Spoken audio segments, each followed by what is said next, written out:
So hello guys.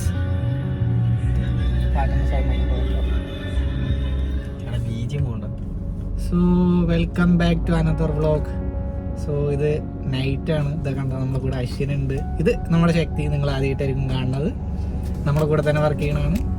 So ഇന്ന് നമ്മൾ night നമ്മുടെയൊക്കെ കൂടെ വർക്ക് ചെയ്യുന്ന നമ്മുടെയൊക്കെ അച്ഛൻ എന്ന് പറയുന്ന മുതിർന്ന ഒരു കാരണവരെ വിളിക്കാൻ വേണ്ടി പോവുകയാണ് എയർപോർട്ടിൽ. ആള് 3 മാസമായിട്ട് നാട്ടിലായിരുന്നു, ലീവിന് പോയതായിരുന്നു.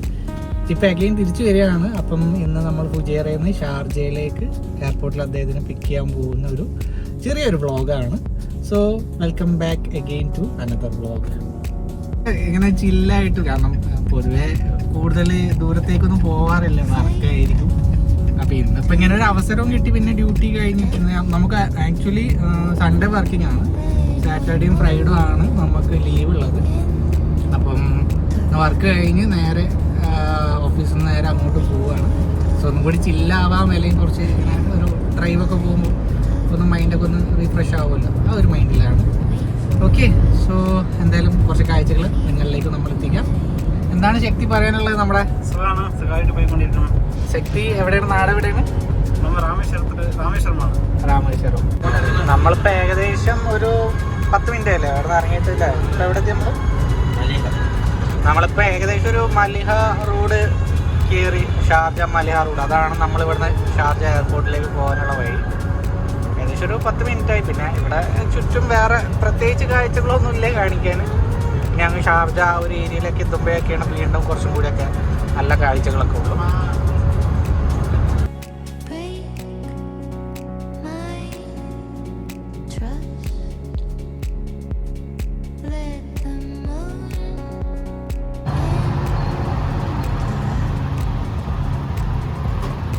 അങ്ങനെ നമ്മൾ പോകുന്ന വഴിക്ക് ജസ്റ്റ് ഒരു ചായ കുടിക്കാൻ വേണ്ടിയിട്ടൊന്ന് നിർത്തിയതാണ്.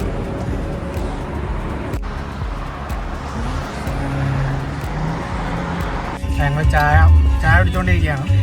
ചായയുടെ കൂടെ നല്ലൊരു ഉണ്ണിയപ്പം. എന്താ നെയ്വട സെറ്റ് ഉണ്ണിയപ്പല്ലേ?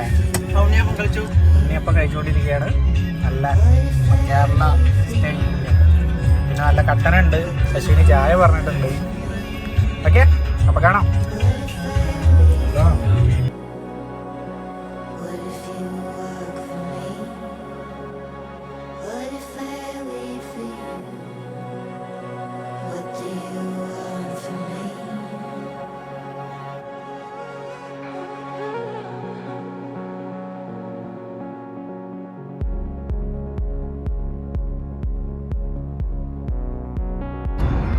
പിന്നെ നാട്ടിൽ ലീവിന് പോണതിന്റെ ഒരുക്കങ്ങളൊക്കെ എന്തായി ചേച്ചനെ? അയ്യോ, കല്യാണ ചെക്കൻ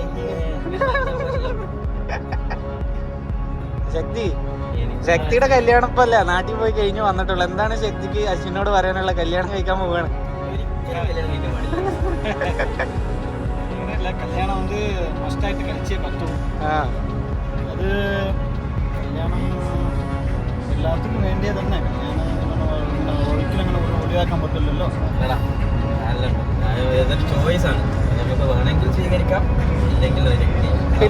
പിന്നെന്താ ഇപ്പൊ കല്യാണം കഴിക്കാൻ? ശരിക്കും തലമുറയ്ക്ക് ഇപ്പൊ സത്യം പറഞ്ഞാല് ഞാൻ തന്നെ കല്യാണം പറ്റത് സത്യം പറഞ്ഞാൽ അതാണ്. തലമുറ വേണമല്ലോ.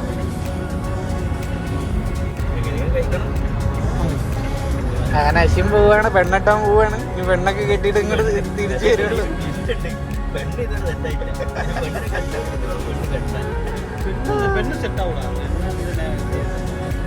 നമ്മളെ പണ്ടല്ലാണ് ഗൾഫ് എന്ന് പറയുമ്പോൾ പെണ്ണ് കിട്ടുമായിരുന്നു. ഇപ്പം ഗൾഫ് എന്ന് പറഞ്ഞാൽ തിരിച്ചോടും. കാലം മാറി, ഇന്നത്തെ കാലം മാറി, എല്ലാം മൊത്തത്തിൽ நான் പറയട്ടെ, സത്യം പറഞ്ഞു കഴിഞ്ഞാൽ നീ சொல்றது ഉന്നോട് മനസ്സ് രീതിയിൽ നീ சொல்ற. ഇപ്പൊ നാട്ടിൽ നടക്കുന്ന കാര്യമാണ് ഞാൻ പറയുന്നത്. ഇപ്പം ഡോക്ടർമാർ, എഞ്ചിനീയർമാർക്ക് കുഴപ്പമില്ല, കിട്ടുമായിരിക്കും. ഒരു ഓപ്ഷൻ പറയാം. പാവപ്പെട്ട വീട്ടിൽ എന്ന പെൺപിള്ളേർ ഉണ്ടാവുള്ളൂ, അങ്ങനെ ചിലപ്പോൾ കിട്ടും. അല്ല, എനിക്കില്ല, നമുക്ക് മനസ്സിലാക്കില്ല. നമ്മൾ മാട്രിമോണിയിലൊന്നും കൊടുക്കുക. അതിൽ പാവപ്പെട്ടയുണ്ട്, പൈസക്കാരുണ്ട്, എല്ലാത്തിണ്ട്, മിഡിൽ, നോർമൽ എല്ലാം ഉണ്ട്. അതിൽ കൊടുത്തു നമുക്ക് ഏകദേശം കാര്യങ്ങളൊരു പിടി കിട്ടും.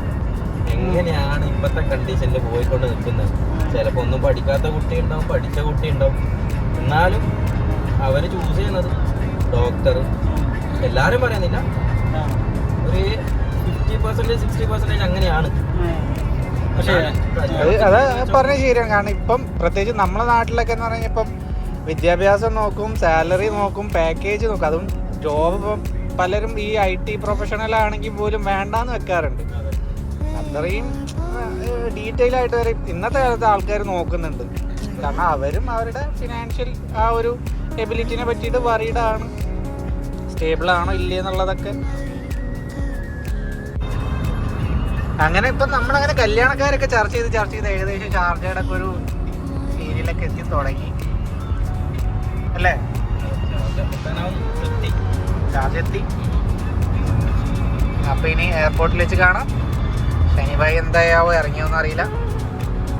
9:45 ഏകദേശം 9:40 ഇറങ്ങും. 9:45 ആയി. ലഗേജൊക്കെ കിട്ടി വരുമ്പോഴേക്കും ലേറ്റ് ആവും.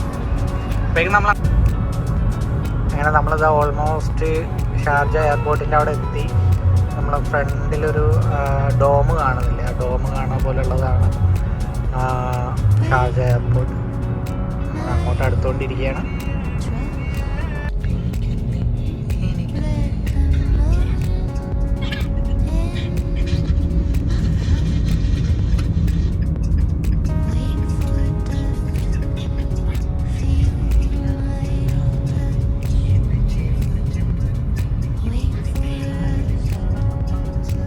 അങ്ങനെ നമ്മൾ എയർപോർട്ടിൻ്റെ പാർക്കിങ്ങിലേക്ക് കയറിയിരിക്കുകയാണ്. അത്യാവശ്യം നല്ല തിരക്കാണ്. ഈ ഒരു ടൈം ആയതുകൊണ്ടായിരിക്കും, നല്ല ഫ്ലൈറ്റുള്ളൊരു ടൈം ആയിരിക്കും. ഓക്കെ, അങ്ങനെ നമ്മൾ എയർപോർട്ടിൽ എത്തിയിട്ടുണ്ട്. ഇതാണ് എയർപോർട്ട്.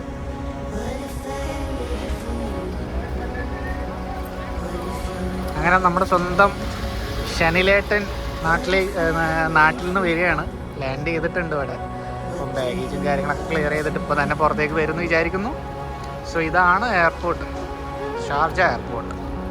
അതാ അങ്ങനെ നമ്മുടെ സ്വന്തം ശനിഭായി കടന്നു വരികയാണ്. ഈ വരുന്നതാണ് നമ്മുടെ ശനിലേട്ടൻ, നാട്ടിൽ നിന്ന് വന്നിരിക്കുന്നു. ശനിലേട്ടൻ നമസ്കാരം. യൂട്യൂബിൽ ബ്ലോഗറായിട്ടുണ്ട്.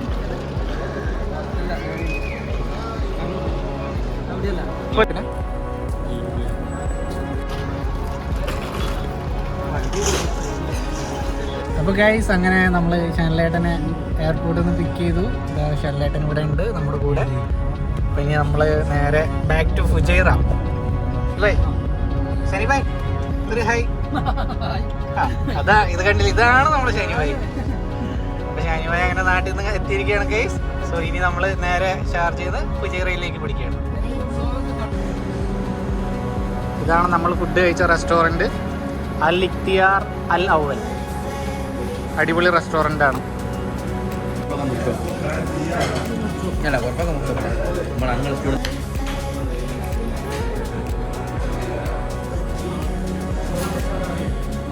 നല്ല ചിക്കനും ബീഫും.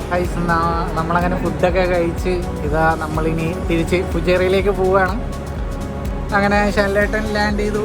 ഷനിലേട്ടാ, ലാൻഡ് ചെയ്ത വിശേഷങ്ങൾ നാട്ടിലെങ്ങനെ മഴ ഉണ്ടോ?